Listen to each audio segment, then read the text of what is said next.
Hello everyone जय जगन्नाथ। आपण मैंने जानी मु गोटे सर्ट्स अपलोड करी जोटा हूँ क्षीर पोड़ पिठा एंड तार रेसिपी रे मते बहुत सारा भल पाइबा देइथिले सर्ट्स रे। सो चलंतु बनेबा हमर ओडिसार फेमस क्षीर पोड़ पिठा परफेक्ट वे रे आपण मानक सह मु शेयर करी। सेम वे रे बनांतु आपण मानकर क्षीर पोड़ पिठा भी परफेक्ट बनिबो। सो चलंतु रेसिपी को स्टार्ट करिबा। क्षीर पोड़ पिठा पाई मु एठी बासुमती चावल नेइची। बासुमती चावल ही परफेक्ट। सो मु चावल को 4 ରୁ 5 घंटा भिजेकी रखिथिली। तापरे मु नेइची गोटे नड़िया रू पानी बाहर करी ताको काटी नेइची। वीडियो को फुल ही वॉच करंतु, बिल्कुल स्किप करंतुनी। मु एठी मेजरमेंट पाई गोटे ग्लास नेइची। मु मार्केट रू अमूल ब्रांड रो मिल्क नेइची। देन मुझे नहीं मिक्सचर जार ताजरे मु 1.5 ग्लास चावल आउ कि कट्टा नड़िया आउ गोटे ग्लास क्षीर देकी आमे प्योरी बनेबा।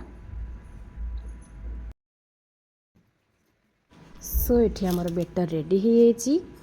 एकदम फाइन बेटर बनेबा। बेसी थिक नुह कि बेसी पतला नुह, एकदम मीडियम रे रखिबा। एठी मु कड़ाई बसई नेली। एठी मु किछि ड्राई फ्रूट्स को काटी नउची आउ किछि कट्टा नड़िया रखिछि, गुजराती गोलमरिच रखिछि। ड्राई फ्रूट्स को काट सारिया परे मु एठी सब गोटा ड्राई फ्रूट्स नेइछि आउ लंबा लंबा नड़िया काटी नेइछि। एबे सब आमे गुआ घिया रे भाजी नबा। तो कढ़ी ताती आसिलानी। एबे गुआ घिया पकई ड्राई फ्रूट्स को सब स्लो फ्लेम रे भाजीबा। आगे मु नड़िया भाजी नेइछि। सब किसी को हल्का हल्का भाजवा। नड़ियार कलर चेंज हो आसलानी, ब्राउन कलर हो आसलानी। तो एबे आमे काढ़ीदबा।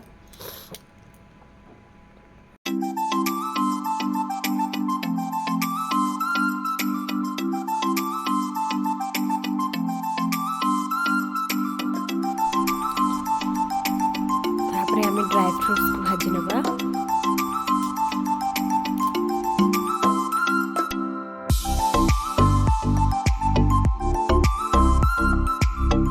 स्लो फ्लेम रे ही भाजवा। सब कुछ हल्का भाजी नबा। सब कुछ ब्राउन कलर हो आसे काढ़ी नबा।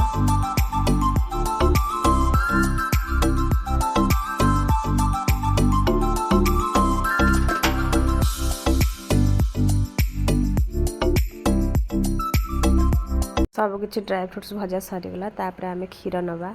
एठी मु नेछि 3 ग्लास क्षीर आउ गोटे ग्लास टू कम चीनी। चीनी आपन स्वाद अनुसार ही नेबे, कम बेसी करि परिबे। मु इलायची के रखली। एठी मु इलायची पाउडर बनै लउची। एकदम फाइन पाउडर बनेबी। फाइन पाउडर बनया द्वारा पिठार स्मेल ही बहुत भल आसीबो। तापर मु एठी गोटे तेजपत्र आ इलायची पाउडर को पकई नेछि। क्षीर एबे फुटी आसिलानी। आउ टिके आमे गोळेकी एबे तेजपत्र को बाहर करनबा।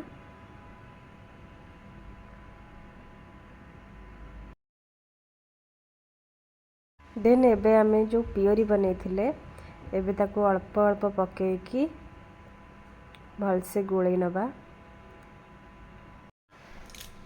एमिति अल्प अल्प ही पकेबा। अल्प अल्प पकेया द्वारा तो आम जंतनटा भल से ठीक से हबो आ भल से मिक्स भी हबो। हाथ को बिल्कुल भी रोकबेनी, कंटिन्यू गोले चलिए। अल्प अल्प पकई गोले चलिए। तो ये आमर सरीगला, सब बेटर सरीगला। तो आम ये गोले नबा। ये आम जंतन एकदम रेडी हो गलानी।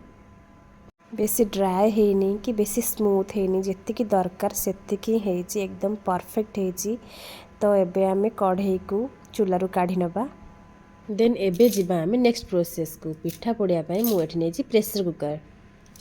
वेट पिठा पोड़िया पई दरकार हमर कदली पत्र। तो मु एठी कदली पत्र को सब काटी नेची, छोट छोट करी काटी नेची। तापरे मु सब ने कदली पत्र को धोई नेची परिष्कार हबे।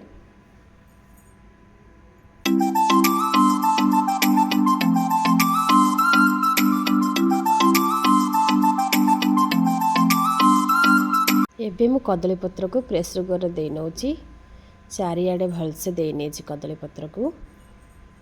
तो लास्ट रे आमे जो कदली पत्र रखिबा जहाँ पर पिठा रहिबो सेठी मु गुआ घिया लगे नेची। गुआ घिया लगे एमती हाथ रे स्प्रेड करी नेची। ଏଇଟା ଆମର ଲାଷ୍ଟ କଦଳୀ ପତ୍ର, ଆରି ଉପରେ ଜନ୍ତନଟା ରହିବ। ତ ଏବେ ଆମେ ଜନ୍ତନକୁ ସବୁ ରଖିନେବା ତା ଭିତରେ।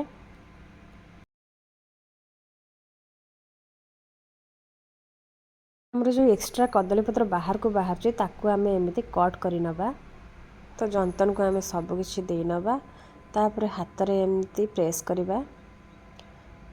ତାପରେ ଆମେ ଯେଉଁ କାଜୁ ଆଉ ବାଦାମ ଆଉ ବଡ଼ ବଡ଼ କାଟିଥିଲି ନଡ଼ିଆ ତାକୁ ଏମିତି ଡେକୋରେଟ୍ ବନେଇ ନେବା। ଡେକୋରେଟ୍ ବନେଇ ହାତରେ ଆଉ ଟିକେ ପ୍ରେସ୍ କରି ନେବା।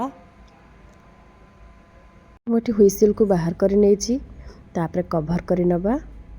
5 ମିନିଟ୍ ପର୍ଯ୍ୟନ୍ତ ହାଇ ଫ୍ଲେମ୍ କରିବା। ତାପରେ ସ୍ଲୋ ଫ୍ଲେମ୍ରେ ଏଠି 35 ମିନିଟ୍ ଛାଡ଼ିବା। 40 ମିନିଟ୍ ପରେ ମୁଁ ଏଠି କଭର୍ ଖୋଲି ନେଉଛି। ପିଠାଟା ଆମର ଏକଦମ ପରଫେକ୍ଟ ଭାବେ ହେଇଛି। ତାପରେ ଆମେ ପିଠାକୁ ଆଉ ଗୋଟେ ସାଇଡ଼୍ରେ କୁକ୍ କରିବା। ଟିକେ କୁକ୍ କରିବା ପାଇଁ ମୁଁ ଏଠି ନେଇଛି ତାୱା। ତାୱା ଉପରେ ମୁଁ କଦଳୀପତ୍ର ରଖିଦେଇଛି। 4, 5, 6 ପରସ୍ତର କଦଳୀପତ୍ର ରଖିଛି। ଲାଷ୍ଟ କଦଳୀପତ୍ରକୁ ମୁଁ କଟ୍ କରି ନେଇଛି। ତାପରେ ଗୁଆ ଘିଅ ମୁଁ ଲଗେଇ ନେଇଛି। ତାପରେ ହାତରେ ଟିକେ ସ୍ପ୍ରେଡ୍ କରି ନେଇଛି। ତାୱାକୁ ଆମେ ପ୍ରେସର କୁକର୍ ଉପରେ ରଖିବା। ତାପରେ ନଉଟେଇ ଦେବା। ତାପରେ ସ୍ଲୋ ଫ୍ଲେମ୍ରେ 10ରୁ 15 ମିନିଟ୍ ପର୍ଯ୍ୟନ୍ତ କୁକ୍ କରିବା। ତ ପାଖାପାଖି ଆମର ଏଠି 10ରୁ 15 ମିନିଟ୍ ହେଇଗଲାଣି।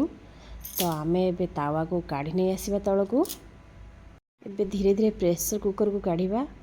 ତାପରେ ଦେଖନ୍ତୁ ପିଠା ଏକଦମ ପରଫେକ୍ଟ ୱେରେ ବନିଛି। ପତ୍ର ସବୁ ବାହାର କରିନେବା। ତାପରେ ଆମର ରେଡ଼ି ହେଇଗଲା କ୍ଷୀର ପୋଡ଼ ପିଠା। ଦେଖନ୍ତୁ ଦେଖିବାକୁ କେତେ ସୁନ୍ଦର ଲାଗୁଛି, ଏକଦମ ପରଫେକ୍ଟ ହେଇଛି। ଗରମ ଥିଲା ଅବସ୍ଥାରେ ପିଠାକୁ ବିଲକୁଲ ବି କଟ୍ କରିବେନି। 3ରୁ 4 ଘଣ୍ଟା ରେଷ୍ଟ କରିବାକୁ ଛାଡ଼ିବେ, ତାପରେ ପିଠା କାଟିବେ। ପିଠା ଆମର ଏକଦମ ସଫ୍ଟ ବନିଛି। ତ ଦେଖିପାରୁଥିବେ ପିଠା ଆମର ଏକଦମ ସଫ୍ଟ ହେଇଛି। ଆପଣମାନଙ୍କୁ ଏ କ୍ଷୀର ପୋଡ଼ ପିଠାର ରେସିପି କିପରି ଲାଗିଲା କମେଣ୍ଟ ସେକ୍ସନରେ ନିଶ୍ଚିତ ଭାବେ ଜଣାଇବେ। ଭିଡ଼ିଓଟିକୁ ଲାଇକ୍ କରନ୍ତୁ, ସେୟାର କରନ୍ତୁ ଆଉ ସବସ୍କ୍ରାଇବ୍ କରିବା ଲାଗି ବିଲକୁଲ ବି ଭୁଲନ୍ତୁ ନାହିଁ। କାରଣ ସବସ୍କ୍ରାଇବ୍ କରିବା ଦ୍ୱାରା ହିଁ ଆପଣମାନେ ଆମର ଆହୁରି ନୂଆ ନୂଆ ଭିଡ଼ିଓକୁ ଦେଖିପାରିବେ। So subscribe my YouTube channel. ତ ଆଜି ଭିଡ଼ିଓକୁ ମୁଁ ଏଇଠି ହିଁ ଏଣ୍ଡିଙ୍ଗ ରଖୁଛି। ପୁଣି ଦେଖାହେବ ନେକ୍ସଟ ରେସିପି ସହ। ତ ଆଜି ପାଇଁ ବିଦାୟ ଦିଅନ୍ତୁ। ଜୟ ଜଗନ୍ନାଥ।